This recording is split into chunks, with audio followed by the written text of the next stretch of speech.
Hoje vamos conversar, não é? Porque a gente teve assim algumas dificuldades, não é, para combinar. O Rubens não, o Rafael, né? Teve Rafael, problemas e a gente ficou assim sem ter um tema fechado. Eu acho que tem 2 ou 3 dias que eu consegui combinar com o Antônio Carlos aí. Então, o que eu programei com ele é uma conversa sobre pensamento e saúde integral, né? Então, a gente vai falar sobre a parte mais ligada ao pensamento, como é estudado por Joana de Ângeles, né? Em todas as suas obras, ela fala de pensamento, porque pensamento é a matéria-prima com a qual a gente constrói, né? Tanto a doença quanto a saúde. E ele vai trazer aí uns aprofundamentos de visões científicas contemporâneas, então eu acho que vai ser bem proveitoso, né? E a gente combinou também que, à medida que eu for falando, eu gosto de chamar as pessoas para trabalhar junto com o pensamento que está sendo trazido, né? Mas ele ficou também de, se no que eu falar e já encontrar alguma pontezinha, ele entra aí também e a gente vai batendo bola. É, deixa eu só dar uma olhadinha aqui na minha anotaçãozinha.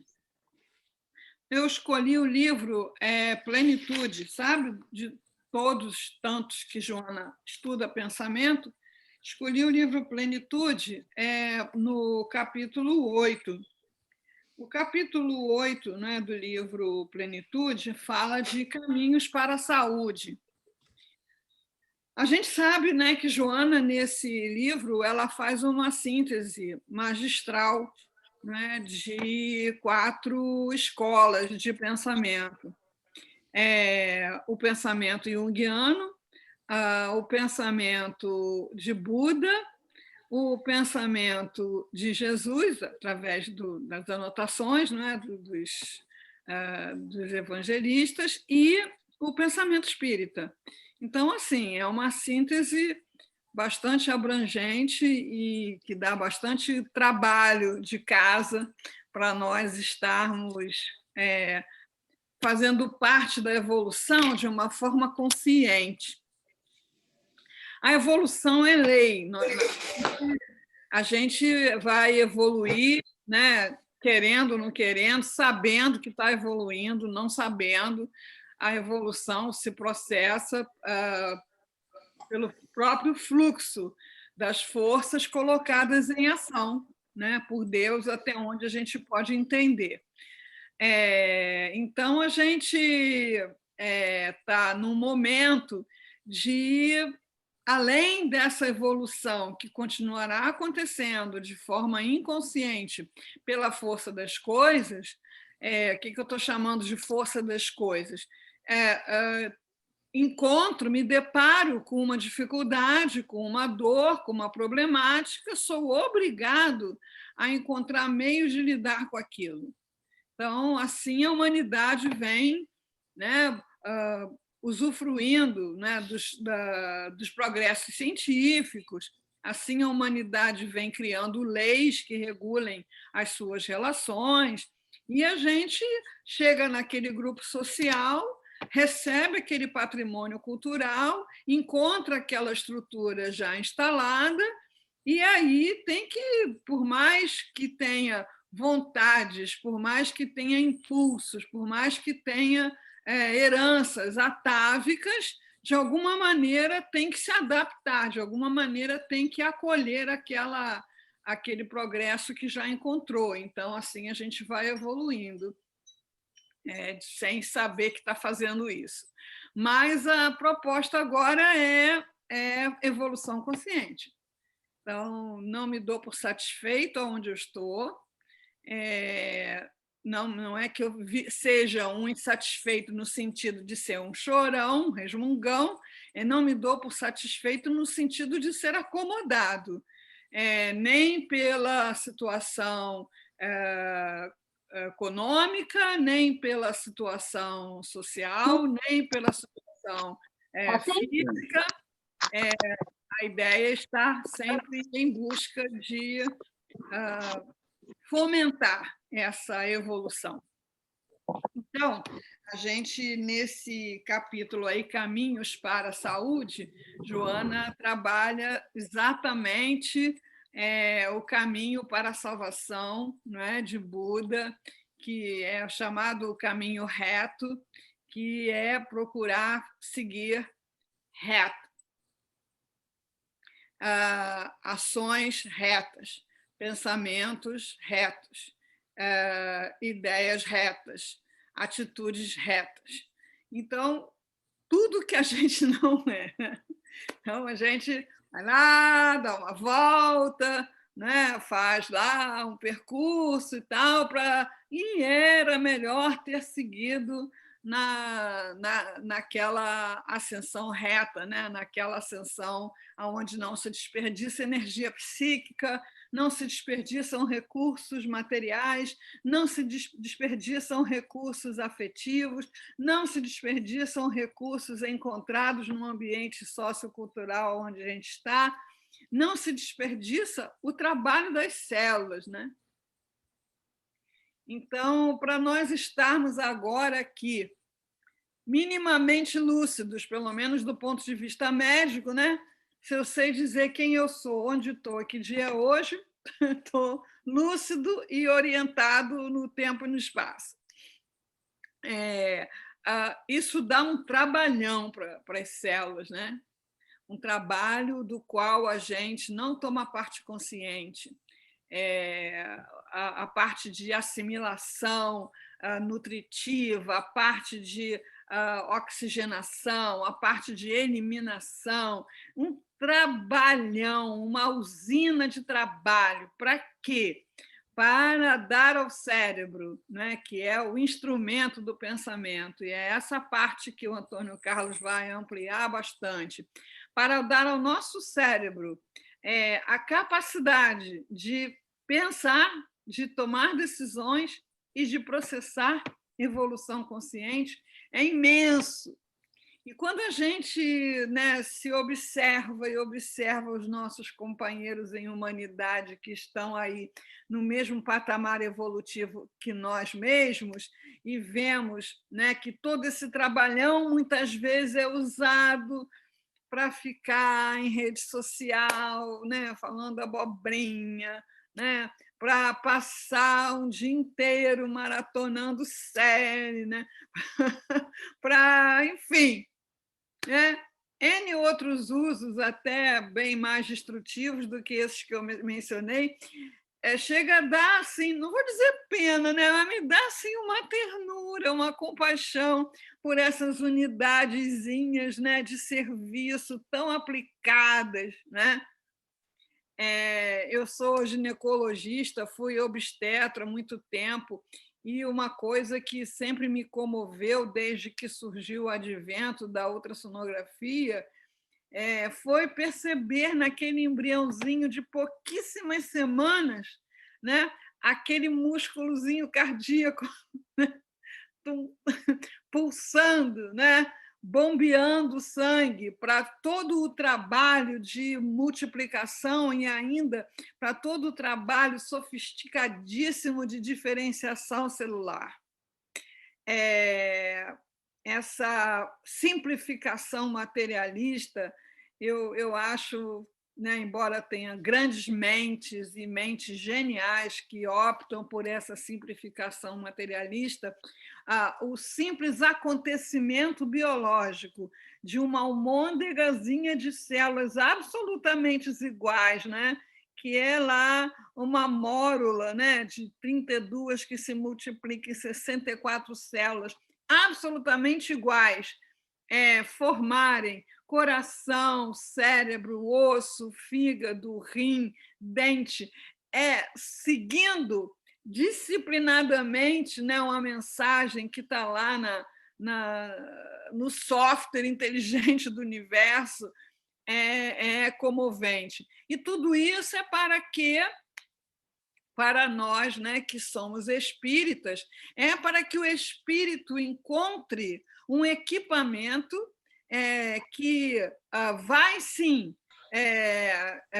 lhe proporcionar a possibilidade de entender o contexto onde ele está, o mundo onde ele está, mas, principalmente, de interferir, operar nessa estrutura externa e interna.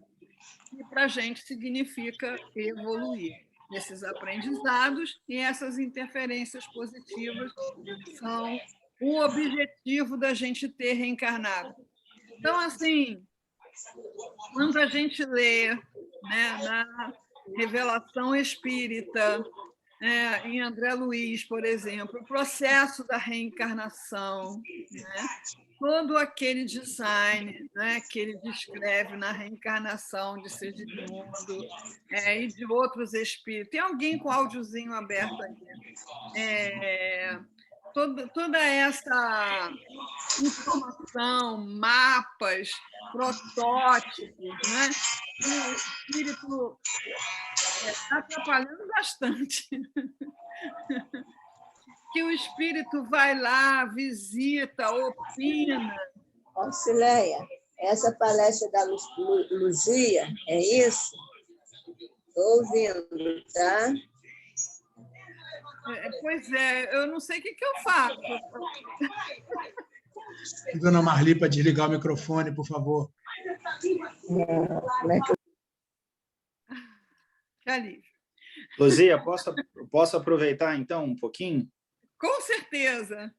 Não, é porque tem algumas coisas interessantes que você traz, que a gente vive uma crise de valores. Repara só, é um conjunto único de células que se multiplica na variabilidade. Aí, eu tenho a impressão que essa variabilidade ela acaba se comportando e se transmite no ser como um todo. Porque você repara só, o ser humano ele tem a dificuldade de atenção incrível, de manter o foco numa atenção. Se você pega no próprio capítulo que você comentou da Joana, quando ela vai falando do pensamento do Buda, ela relata um pouco a ideia da importância da meditação, que é justamente o cara limpar o foco, para ter um foco só. Né? Eu acho que como o processo reencarnatório, aí é achismo meu um pouco, o processo reencarnatório ele deriva de uma multiplicidade dentro da unidade, é muito difícil para o ser manter esse foco, porque ele é construído nessa multiplicidade. Né? O paralelo que eu pensei é como se a gente estivesse numa escadaria subindo com um visual muito belo, só que a gente tem que ter o foco que é subir a escada. Só que de vez em quando a gente resolve parar para ver a paisagem, ver quantos degraus subiu, se tem corrimão, se não tem. Sim.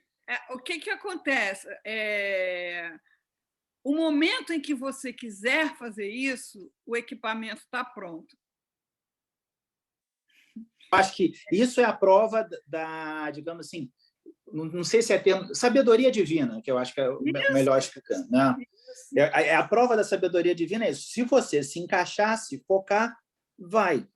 Né? Eu lembro que uma biografia do Einstein, ele falava assim, que ele conversava com um colega, e o colega falava assim, poxa, eu não entendo como é que você pode ser gênio. Aí ele falou assim, é fácil, é você ter uma ideia fixa e nunca largar dela. Né? Eu acho que, no fundo, o santo é o gênio moral. Ele não larga daquele valor da moralidade, ele tem a ideia fixa, focada ali, aquele instante, quer dizer, é o pensamento focado. É o pensamento... O pensamento serve de guia, né? É a tua bússola. Para onde você apontar o teu pensamento é para onde você vai. Assim, mas mesmo que eu escolha, né, viver desatento, mesmo que eu escolha me conectar com ideias destrutivas, mesmo que eu escolha desprezar todas as oportunidades ao meu alcance e até fazer uma escolha pelo suicídio, o equipamento está lá. A hora que eu quiser mudar desse caminho tortuoso para um caminho reto, o equipamento está pronto. Pronto, exatamente, pronto para ser usado a qualquer hora. Isso é sensacional. Sublime, isso é sublime. E isso não é só uma coisa que a gente contempla e fica extasiado, né? É uma coisa que nos incentiva a trilhar esse caminho focado, né? É a nossa luz no momento da escuridão, né? Porque, Isso. no fundo, a escuridão é muito mais percepção do que fato, né? Porque, por pior que esteja a tua situação, você tem sempre um mentor, então você nunca está sozinho. Uhum. Né? Eu tenho até... Né? Eu já usei tantas vezes isso que eu acho que, quando eu desencarnar, o Proust vai reclamar comigo. Né? Porque o Proust, ele falava assim: por que devemos temer viver só se morremos sozinhos? O fato é que a gente não vive só e a gente não morre sozinho também. A gente está sempre acompanhado. Então, por pior que seja a sua escuridão, ela ainda assim ela é aparente. Né? É claro que tem aqueles que vão preferir. Aí, é claro, o cara orientou o foco dele para aquele ponto. Isso aí é outra história.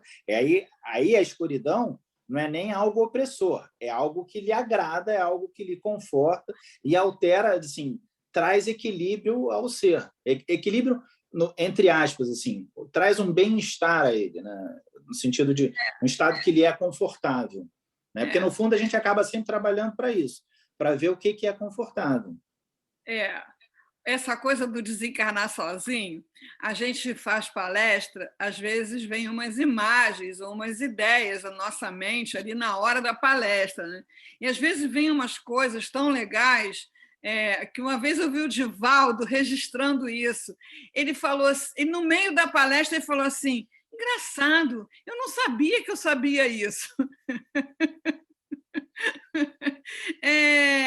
E assim, eu sou obstetra, como eu falei, né? E eu tinha, na época da ativa, eu tinha uma agenda onde eu colocava as gestantes que iriam ter o bebê naquela semana, né? Era uma programação. E aí, quando chegava a hora, eu recebia algum aviso, acionava a equipe e íamos para o hospital para fazer o quê?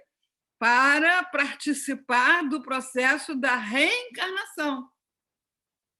E um dia eu estou fazendo a palestra e me veio isso. Olha, tem obstetras no mundo espiritual e seu nome já está na agenda. Seu nome já está lá na agenda. Quando chegar a hora, eles vão chamar a equipe e vão lá, não é, para fazer aquele desligamento que a gente tem até notícia também pela revelação espírita, né, de espíritos que estiveram conscientes no processo do desenlace. São poucos, né? Mas por mais inconsciente que você esteja, por mais apagado, sozinho você não está, vai ter ali aquela equipe encarregada de fazer esse desligamento, né? Agora, tudo isso realmente começa com vontade. Por isso que o caminho reto, né, apontado por Buda, né, começa pelo querer, crer e querer retamente. Por que o crer vem antes? Não é uma questão de fé, é uma questão de universo de ideias que você tem que vão propiciar esse processo. Então, agora, nesse momento, para que eu possa sair dessa conversa um pouco mais focado, um pouco mais motivado a trabalhar o pensamento na direção da saúde integral, eu preciso acreditar, eu preciso ter a mínima convicção de que isso é real. Senão, eu não inicio o processo. Então, o meu trabalho aqui, né, o teu trabalho, Antônio Carlos, hoje aqui, construir ou contribuir ou deixar registrado esse universo de ideias. O pensamento gera saúde ou doença, dependendo de como você o processa, né? Essa conversa, evidentemente, não fica aqui entre nós, não é? Aí, pela internet, ela vai pelo mundo e a gente está somando com aqueles que estão divulgando essa ideia, inclusive no meio científico, de forma crescente, né? Sobre o nome de espiritualidade, né? essas ideias estão entrando no meio acadêmico, no meio médico, porque os fatos, né, demonstram isso, que a evolução daquele doente, que não se vê como um bolinho de célula, né, que se percebe como uma representação de algo além, que tem uma experiência com isso, uma religiosidade, ele tem uma evolução mais favorável. Lá na clínica trabalhou durante um tempo uma psiquiatra e a gente tinha acesso aos prontuários pelo computador, né? Assim, não de particularidade da vida da pessoa, do quadro como um todo, né? E eu vi, foi a primeira vez que eu vi constar de uma anamnese: acredita em Deus. Então, isso é uma médica mais jovem, né? Então, foi a primeira vez que eu vi, ao vivo, assim, né, uma anamnese, incluindo a experiência espiritual ou não que aquela pessoa tem. Isso hoje já é uma recomendação, que o médico possa acolher isso, que o médico possa levar isso em conta no relacionamento com o seu cliente, né? Então, assim, no duro, não é? Eu preciso estar me perguntando o quanto eu acredito de verdade que o meu pensamento impacta na minha saúde, no meu bem-estar. Daí eu passo para o querer. Daí eu passo por pegar aquela vontade, né, que, como diz Leon Denis, está na minha herança sobre a forma de potência, e coloco nessa direção. Então, as nossas crenças, elas se manifestam, se materializam na nossa vida. Hoje, a psicologia trabalha muito, não é, as crenças negativas que a pessoa tem, que não tem, às vezes, a menor conexão com a realidade. A pessoa simplesmente se acredita incapaz de fazer certas coisas. A pessoa simplesmente se acredita muito incompetente, muito sem valor. A pessoa simplesmente acredita que, se ela for seguir um caminho diferente, uma mudança positiva, vai dar errado. Luzia? Oi? Agora não estou te ouvindo. Som. Liga o microfone, Luiz.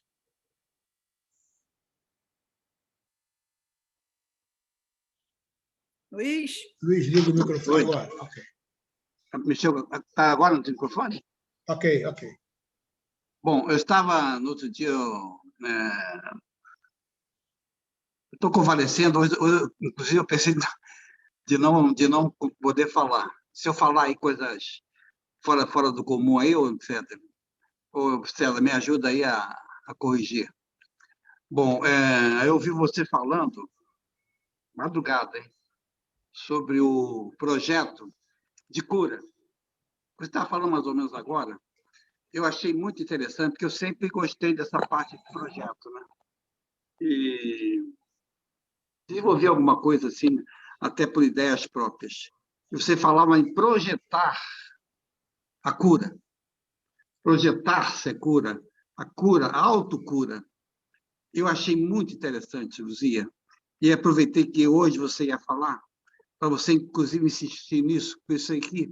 O que é o projeto? O projeto é um sonho que você imagina que vai se realizando aos poucos. Então, no caso teu, você projetou a cura. Estou até num problema desse aí, a família inteira minha. Mas no sentido aí não é nem cura, tratamento. Eu acho que o desenvolve no centro espírita hoje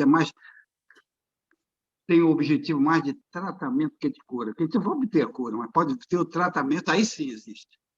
Então, você falava nisso, eu achei muito próprio, achei que poderia trazer isso de contribuição aqui para hoje, para a tua exposição, Eu agradeço aí a atenção de todos. Então, assim, né, o projeto, dentro do método de autocura, se foi isso que você ouviu, não é? É um trabalho de foco, de colocar o pensamento numa direção reta. Então, a gente recebe pessoas nesse trabalho com diagnósticos muito pesados, com perdas muito pesadas, mal adaptadas ao momento existencial que estão vivendo. E a gente pergunta uma pergunta simples, né? Como você vai estar daqui a um ano? E é um silêncio. Né? Ou então vem um negócio assim, Deus é quem sabe. Então, como você vai estar daqui a um ano, se você não fizer nada, né, pela lei de entropia, você, com muita sorte, vai estar igual a hoje, um ano mais velho. Com muita sorte.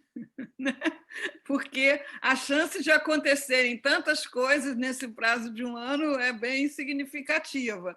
Então, para que daqui a um ano você seja alguém com mais conhecimento que hoje, que você seja alguém com uma saúde melhor do que hoje, que você seja alguém inserido em algum trabalho, em algum contexto que você hoje não está, você tem que projetar isso, você tem que pensar isso.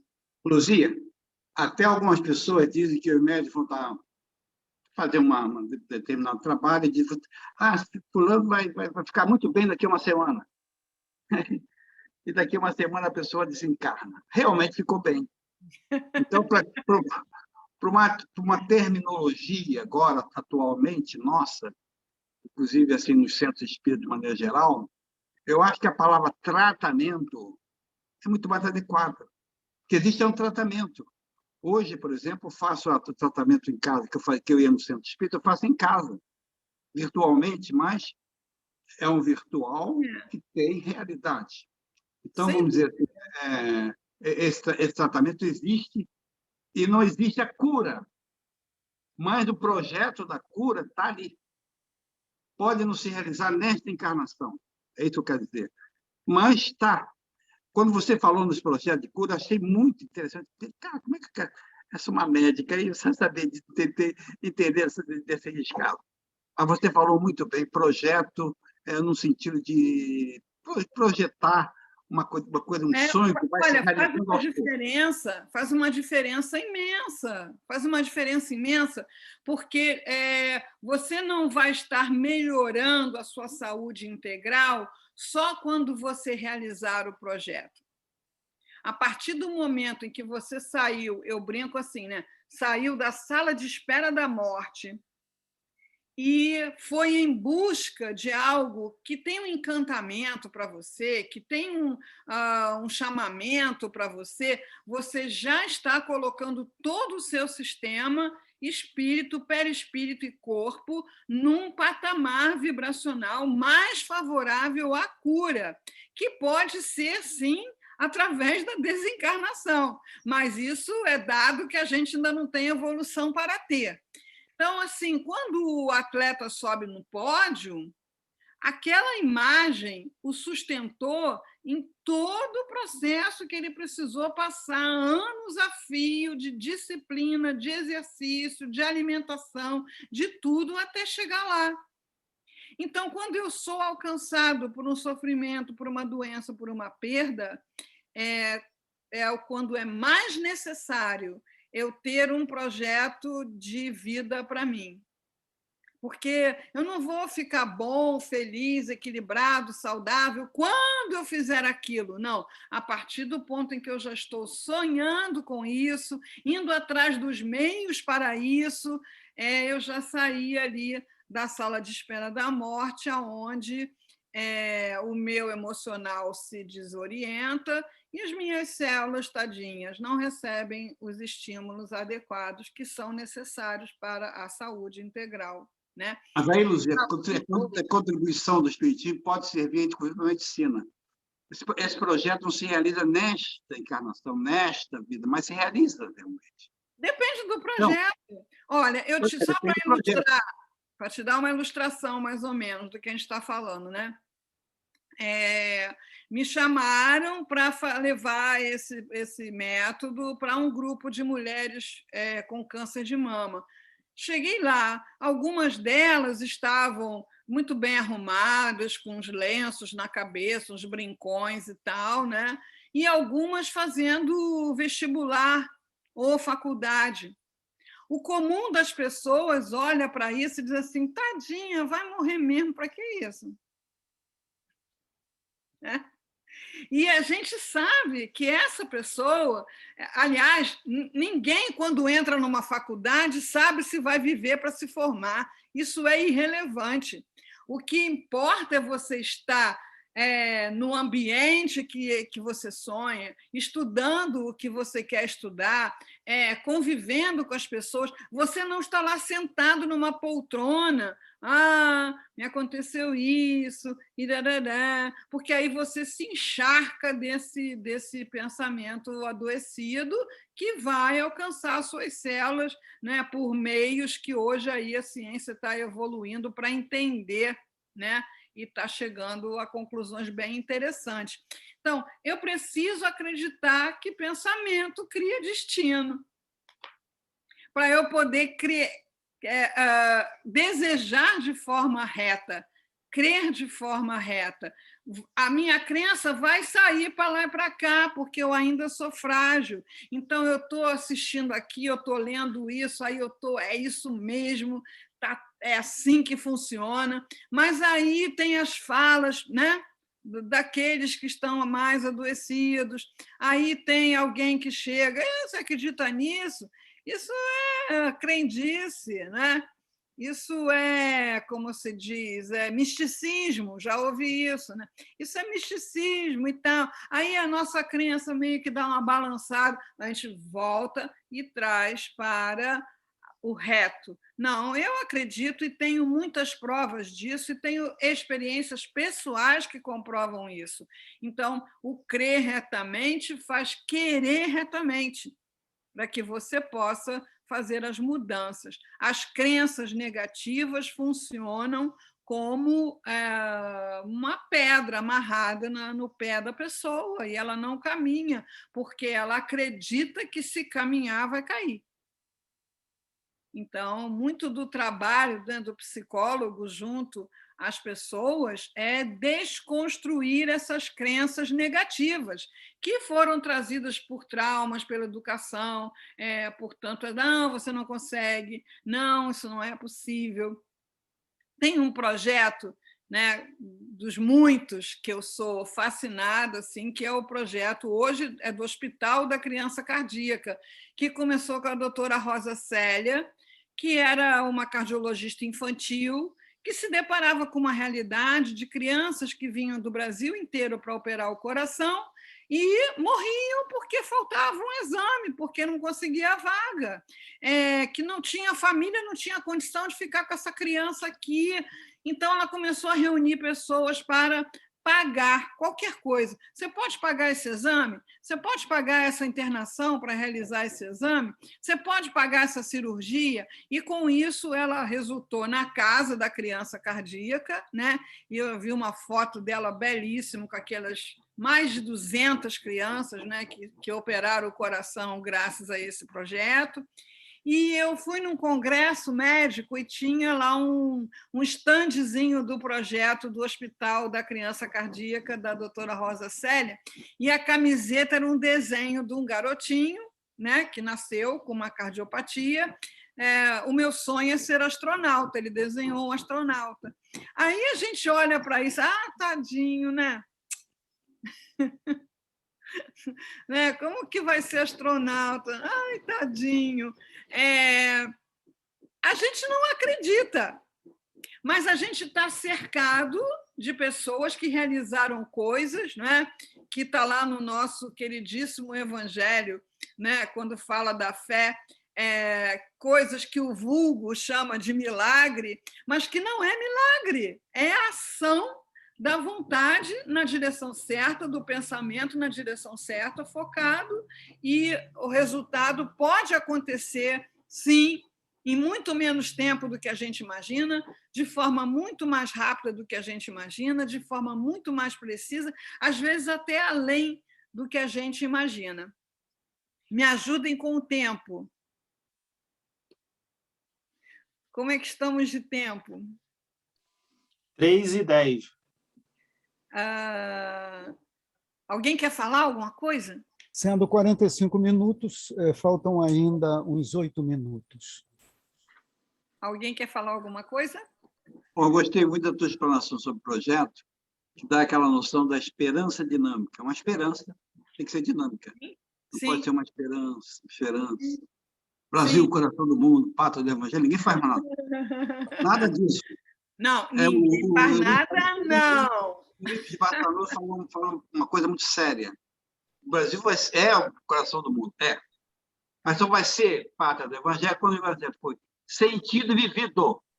Então, cada um de nós tem que fazer por isso, não é ficar misticamente, Brasil, coração do mundo, pátria do Evangelho. Antigamente, dizendo no tempo jovem, que ninguém acabava uma preleção sem dizer Brasil, coração do mundo. Agora está melhorando, né? Olha, esse trabalho do Irmão X... Concluindo. Mas, então, essa esperança dinâmica é uma esperança que a gente pretende realizar, mas tem que fazer por onde, tem cada um que contribuir com essa parte. Eu, por exemplo, não coloco essa Brasil, nunca coloquei em palestra nenhuma, porque eu acho uma presunção, mas procuro fazer. Eu administro um projeto, minha esposa administra outro, que eu sou. Então, eu acredito no país, acredito no Brasil, mas não fico com essa história de fazer essas coisas. Esse trabalho do Irmão X é bastante polêmico mesmo, né? Passível da... Não vamos botar a polêmica, mas... Agora, o problema é a autoridade, né? Problema no sentido construtivo. Sim. É um problema para a gente buscar a solução, né? Então, assim, só para fechar, né? É preciso acreditar retamente. Crenças negativas paralisam e levam à doença. É preciso querer retamente, quer dizer, realmente é isso que é o ideal, é isso que eu vou fazer. Falar retamente, né? A palavra tem poder. A gente fica endossando, às vezes, discursos. Pois é, está tudo ruim, isso está muito ruim mesmo, né? A paciente chega para mim no consultório e diz assim, doutora, eu estou muito estressada. Mas também, hoje em dia, né, que todo mundo está estressado. Eu falo assim, olha, por acaso, eu hoje, agora, não estou estressada nem um pouquinho. A pessoa meio que toma um susto, sabe? Por quê? Porque ela vem repetindo isso e ninguém contradiz. Então, a gente tem que viver estressado? Como assim? Né? E agir, né? Como você falou. Falar, crer, mas sem ação... Tem que fazer aqueles meninos travessos. O rei está nu!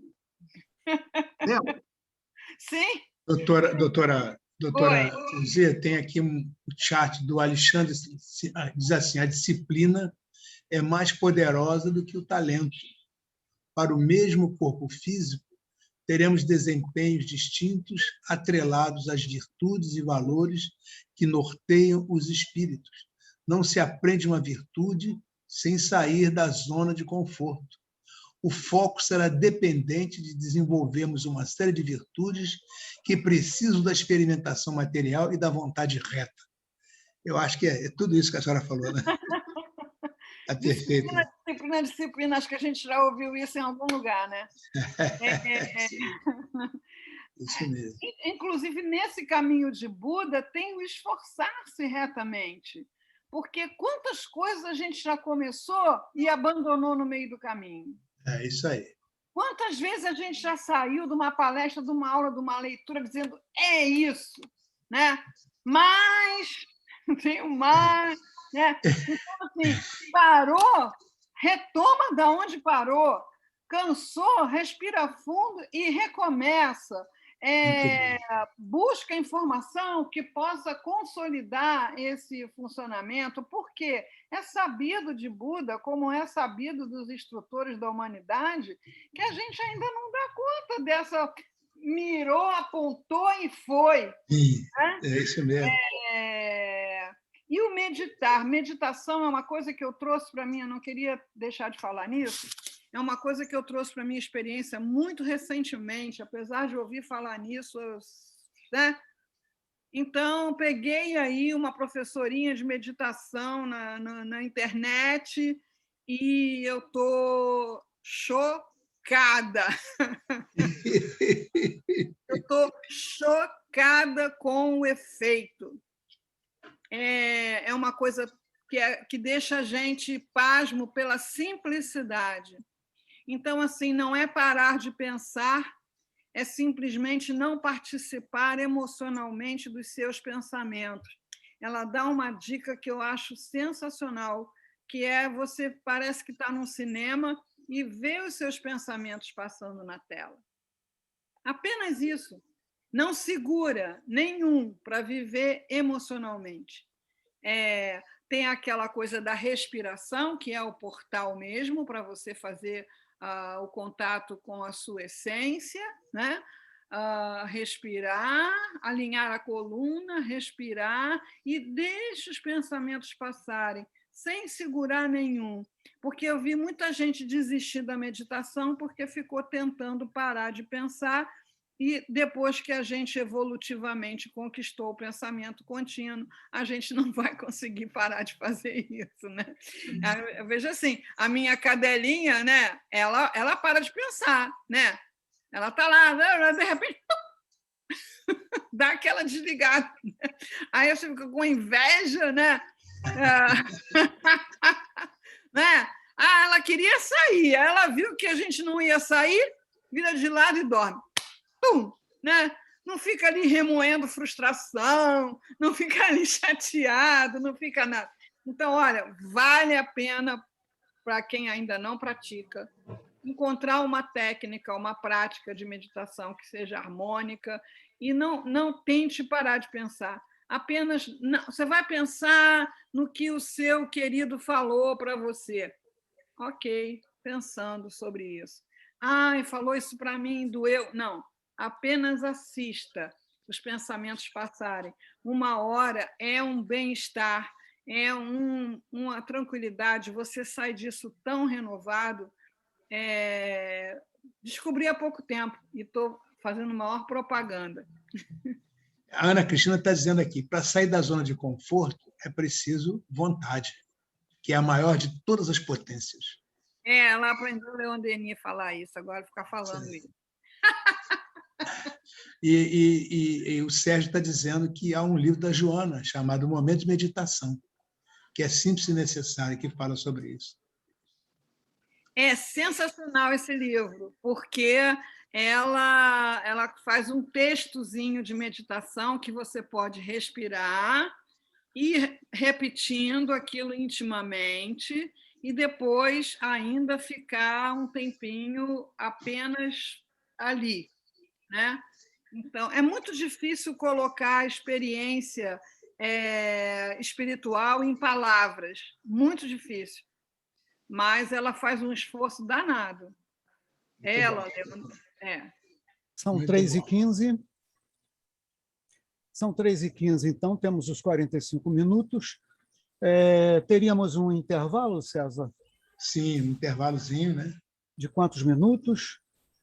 Eu acho que uns 10 minutos está bem, né? Uns 10 minutos de intervalo, ótimo. Depois voltaremos. Aliás, eu queria parabenizar a nossa amiga Luzia, não apenas pela sua exposição, mas por também ter feito o Lula Damasceno falar, rapaz. Ele estava calado há tanto tempo.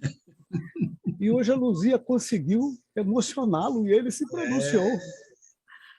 Que bom. Que troféu! Fica mexendo com vara curta, filha. Muito bom. Olha, é uma honra. Não, eu que me sinto honrado e estou dizendo que o que me provocou a palestra foi 3 horas da manhã, escutando você, Luzia, falando do projeto, Luzia. E agora o Saulo vem mexer comigo. Aqui no intervalo, eu vou procurar a frase da Joana que introduz o projeto no método, tá? É muito bonito.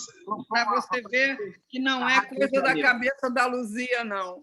Na Rádio Rio de Janeiro, você falando sobre isso. Muito bonito. Vamos 10 lá. minutos de intervalo, né? 10 minutos.